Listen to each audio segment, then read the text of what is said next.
காலை வணக்கம், பிற்பகல் வணக்கம்.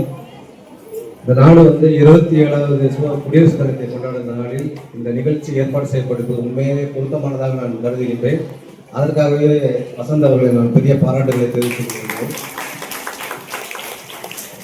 இந்த மேடைகளோடு வீட்டிற்கும் சிறப்பு விருந்தினர்களுக்கும் வாழ்த்துக்களையும் வணக்கங்களையும் தெரிவித்துக் கொண்டு, நாங்கள் இருக்கும் தமிழர் தொழில் வணிக வளர்ச்சி மன்றம் அப்படி ஒரு அமைப்பு இருக்குமா, இங்கிலீஷ்ல confederation of Tamil agriculture commerce industry and services, அந்த அமைப்போட எக்ஸ்பான்ஷன்.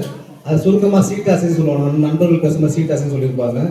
அந்த அமைப்பு பார்த்தீங்கன்னா, அந்த அமைப்போட இணை நிறுவனம் வழக்கறிஞர் அருள்மணிக்காக இருக்காங்க. எங்களுக்கு பெரிய வழிகாட்டி நம்ம கைத்தட்டல் கொடுக்கலாம். துணைத் தலைவர் சரவணன் இருக்காங்க. என்னோட அடித்தமிழ் தலைவர் துணைத் தலைவர் தேவருதன் இருக்காங்க. இந்த அமைப்போட நோக்கம் பார்த்தீங்கன்னா, சுருக்கமாக 2 லைன்ல சொல்லணும்னா, தொழில் முனைவோர்கள் பொருளாதாரத்தில் மிகப்பெரிய ஒரு வலிமை பெற்ற இனமாக உயர வேண்டும் அப்படிங்கிறதான். தொழில் முனைவோர்கள் அப்படின்னா பிசினஸ் பண்றவங்க யாராலும் இருக்கலாம். அது ஆண்களாகவும் இருக்கலாம், பெண்களாகவும் இருக்கலாம். இங்க அது சமம் அப்படிங்கிற இடத்துல தொழில் முனைவோர்கள் பெரிய அளவில் பொருளாதாரத்தை முன்னேறணும். 1. 2வது, நம்ம வேலை தேடும் சமூகமாகவே இருந்துருக்கோம். வேலை தேடும் சமூகத்தில் நம்ம வேலை கொடுக்கக்கூடிய இடத்துக்கு நம்ம மூவ் ஆகணும், பெரிய அளவில் மூவ் ஆகணும்னு சொல்லி அதை ஒரு முக்கியமான பாலிசியாக வச்சுக்கணும். அந்த வகையில் தான் இருக்கக்கூடிய அந்த நிறுவனத்தில், தன்னுடைய நிறுவனத்தில் ஏறத்தாழ 300 பேரை வேலைக்கு அமைத்திருக்கிற சமூக தனியாக மிகப்பெரிய பாராட்டு நம்ம தெரிவிக்கலாம். இந்த நிகழ்ச்சிக்கு அழைக்கும் போது இந்த சகோதரர் கூப்பிடுமா என்ன நிகழ்ச்சின்னு கேட்டால், இந்த மாதிரி டெய்லரிங் சர்டிஃபிகேட் கொடுக்குறோம், ஆரி ஒர்க் அப்படின்னு சொன்னாங்க. நான் ரொம்ப மகிழ்ச்சியோடு ஏற்றுக்கொண்டேன். ஏன்னா என் மனைவியோட சேலை வாங்க போகும்போது பார்த்தீங்கன்னா, சேலை வாங்குற எவ்வளோ கஷ்டம்னு உங்களுக்கே தெரியும். உங்களுக்கெல்லாம் எளிதாக இருக்கலாம், கூட ஒரு எங்களுக்கு எவ்வளோ கஷ்டம் எங்களுக்கு தெரியும். ஏன்னா எனக்கு அந்த கஷ்டம் இல்லை. என்ன ரொம்ப கஷ்டம் அப்படின்னா, இந்த பிளவுஸ் தைக்க போகிற விஷயம் இருக்குது இல்லையா, அது ரொம்ப ரொம்ப கஷ்டங்க. நாங்கள் இருக்கிறது அசோக் நகர். என் மனைவி இந்த ஆரி ஒர்க்லாம் நல்லா பண்ணுறாங்க அப்படின்னு வலச வாக்கு கூட்டு போவாங்க. ஏமா அந்த அசோக் நகரில் எவ்வளவோ இடம் இருக்குது, எவ்வளவோ டெய்லர் இருக்கு, அங்கெல்லாம் தைக்க மாட்டேங்கிறாங்க. நீங்கள் நேராக கதாயணா இருந்தாலும் அங்கே தான் போயிடலாம், அங்கே தான் சூப்பராக தப்பாங்க அப்படின்னு. ஏன் நான் சொல்கிறேன் அப்படின்னா, அந்த இடத்துக்கு ஒரு முக்கியத்துவம் வாய்ந்த பொட்டன்ஷியல் உள்ள ஏரியா ஆரி ஒர்க், இந்த டெய்லரிங் அப்படிங்கிறது. அப்போ நீங்கள் இந்த சான்றிதழ் பெற்று விட்டு செல்லும் பொழுது, இதை நம்ம போனோம் ஒரு டெய்லரிங் மட்டும் பண்ணிட்டோம், ஒரு வேலை பார்த்தோம் அப்படின்னு இல்லாமல், நாங்கள் சொல்வது போல நீங்கள் உங்களுக்கு கீழே ஒரு 20 பேர் 30 பேர் வேலை பார்க்கக்கூடிய மிகப்பெரிய நிறுவனங்களை உருவாக்க வேண்டும் அப்படிங்கிறதா நான் ஒரு பெரிய கோரிக்கை வைக்கிறேன். கவிமணி தேசிய விளையாட்டில் சொன்னார், மங்கையரா பிறப்பதற்கு நல்லம்மா தவம் செய்ய வேண்டும் அம்மா. நீங்கள் கேள்விப்பட்டிருப்பீங்க. ஆனால் நூலுக்கு சொல்லும்போது அழகா சொன்னார், நீங்கள் வரதுக்கே எவ்வளோ கஷ்டப்பட்டு வரணுங்கிறது, எவ்வளோ பிரச்சனை சந்திச்சு வந்திருக்கோம், எவ்வளோ வேலைகளை பண்ணிட்டு வந்திருக்கோம். இப்போ கூட நிறைய பேர் குழந்தைகளை பார்க்க அழகாக தூங்கிட்டு இருக்காங்க இவ்வளோ கஷ்டத்துலையும்.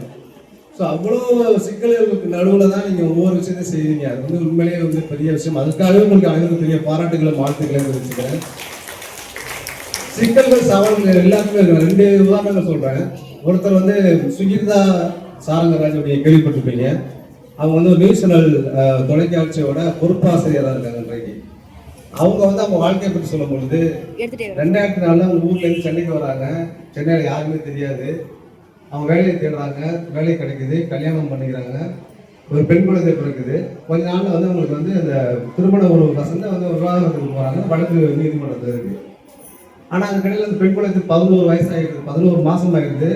வேலைக்கு போனால் தான் சாப்பிட முடியும், குடும்பத்தை நடத்த முடியும், குழந்தைய பார்த்துக்க முடியும் இடத்துல வேலைக்கு போகிறாங்க. 11 மாத குழந்தையை ஒரு டே கேரில் விட்டுட்டு போகிறாங்க. இன்றைக்கு டே கேரில் விட்டுட்டு போகிறது மேபி சகஜமாகிடுச்சு. அது 20 வருஷத்துக்கு முன்னாடி ஒரு பெரிய கஷ்டமான விஷயமா தான் இருந்திருக்கும்.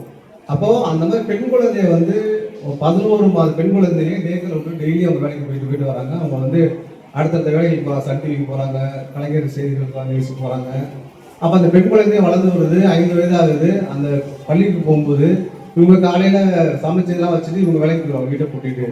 இந்த பெண் குழந்தை எழுந்து தன்னை குளித்து ரெடி ஆகிட்டு சாப்பிட்டுட்டு சாப்பாடை எடுத்துக்கிட்டு ஸ்கூலுக்கு வீட்டை வெளியில் கூட்டிகிட்டு இந்த குழந்தைய போகுமா. இப்போ எவ்வளோ சவால் இருக்கு பாருங்க. இன்றைக்கு அவ்வளோ போராட்டத்துக்கு பிறகும் தான் இன்றைக்கு அவங்க தமிழ்நாட்டிலேயே முதல் ஊடகத்துறையில் பொறுப்பாசிரியராக இன்றைக்கு அவங்க இருக்காங்க. எவ்வளோ பெரிய பெருமை இல்லையா? இன்னொரு சகோதரி நேற்று எனக்கு ஒருத்தர் ஃபோன் பண்ணாங்க. வேற ஒரு விஷயமா பேசும்போது சொன்னாங்க, இந்த மாதிரி நிறைய விஷயங்கள் பேசிட்டு வரும்போது சொன்னாங்க, அவங்க ஒரு மரச்செக்கு எண்ணெய் சம்மந்தமாக ஆயில் பிஸ்னஸ் நிறைய பண்ணுறாங்க, கிராசரிஸ் நல்ல ஹோல்சேலில் பண்ணுறாங்க. அவங்களும் அவங்க கணவர் வந்து ஒரு காதல் திருமணம் செஞ்சுக்கிறாங்க. ரொம்ப அந்நியமான தம்பதிகள் தான். எங்க போனால் மார்க்கெட்டிங் பண்றதுக்கு சேல்ஸ் பண்றது ரெண்டு பேரும் சேர்ந்து போவாங்க. ஆனா அவர் வந்து கணவர் வந்து அடிக்கடி வந்து அவருடைய வேலையை பணி நிமித்தமா வெளியூருக்கு அடிக்கடி போயிடுவாரு. இப்போ இவங்க தனியா போய் மார்க்கெட்டிங் போகும்போது கேட்பாங்களா, ஏமா சார் இல்லையா, அண்ணன் இல்லையா, சார் இல்லையான்னு கேட்பாங்க. இவங்க என்ன உங்களுக்கு சொல்றாங்க, நான் சேல்ஸ் பண்றேன், நான் மார்க்கெட்டிங் பண்றேன், என்னை ஒரு வெறும் பெண் தான் நினைச்சுக்கிறாங்க, என்னை வந்து ஒரு தொழில் நினைக்க மாட்டேங்கிறாங்க அப்படின்னு. இந்த சவால்களெல்லாம் மீறி தான் நான் வந்து ஒரு பெரிய அளவில் நம்ம தொழில் பண்ணிட்டு இருக்காங்க. அப்ப நிச்சயமான சவால்கள் எல்லாத்துக்கும் இருக்க தான் செய்யும். இன்றைக்கு நீங்க அந்த சர்டிபிகேட் வாங்கினதோட முடிஞ்சு போயிடாது, கண்டிப்பாக சவால்கள் இருக்கும். நான் முடிஞ்ச கடைசியா அவன் சொல்லி முடிக்கிறேன், நீங்க வந்து கண்டிப்பா ஜெயிச்சே ஆகணும். ஒன்று தோற்று விட்டீர்கள் என்றால் இந்த உலகம் சொல்வது நீங்கள் கேட்க வேண்டும். இந்த உலகம் வந்து ஒன்று உங்க தந்தையா இருக்கலாம், இல்லை சகோதரனா இருக்கலாம், இல்லை கணவனா இருக்கலாம், இல்லை தம்பியா யார் வேணா இருக்கலாம், மகனா கூட இருக்கலாம்.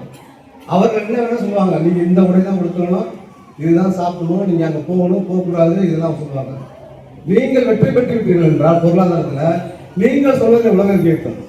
அப்ப நீங்கள் சொல்வதை இந்த உலகம் கேட்க வேண்டும் என்றால் குறைந்தபட்சம் உங்களுக்கான வாழ்க்கையை வாழ வேண்டும் அப்படின்னா நீங்கள் வெற்றி பெறுவது ரொம்ப ரொம்ப முக்கியம். நிச்சயமாக அந்த கடமை அறக்கட்டளையின் சார்பாக நீங்கள் இதெல்லாம் தேர்ந்தெடுக்கப்பட்டீங்கன்னா நிச்சயமாக நீங்கள் வெற்றி பெண்மணிகள், நீங்கள் வெற்றி பெறுவீர்கள் என்று கூறி வாய்ப்பு நன்றி.